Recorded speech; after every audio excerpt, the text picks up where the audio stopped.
ચલો શ્રી જાણદી પ્રાથમિક શાળામાં આજે ચિત્ર શૈલીઓની અંદર મહાન ચિત્રકારો થઈ ગયા છે એમના વિશે આપણે જોઈએ, જેમાં સૌ પ્રથમ રાજા રવિ વર્મા વિશે આપણને અંશુબેન જણાવશે. અંશુબેન, હું આજે રાજા રવિ વર્મા વિશે જણાવીશ. રાજા રવિ વર્માનો જન્મ ઈસવીસન 1848માં કેરળ રાજ્યમાં કિલીમનોરપુર ગામમાં રાજવી કુટુંબમાં થયો હતો.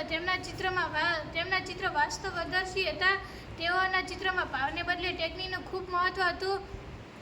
તેઓએ મુંબઈમાં ઈસવીસન 1894માં કાટકો પર લિથોગ્રાફી પેઇન્ટિંગ શરૂ કર્યો.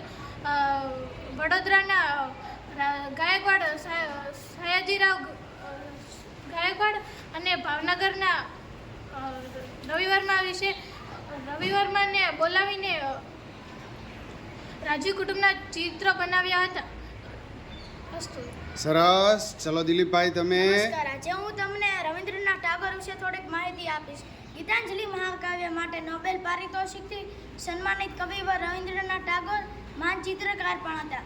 શાંતિનિકેતને તેમણે સાહિત્ય, સંગીત, નૃત્ય, વાદ્ય વગેરે કલાઓનું સંગમતીર્થ બનાવ્યું હતું.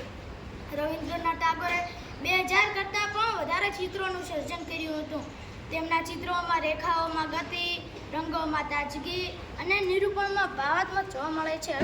સરસ. ચલો વિજયભાઈ. રવિન્દ્રનાથ ટાગોરનો જન્મ 1871માં થયો હતો.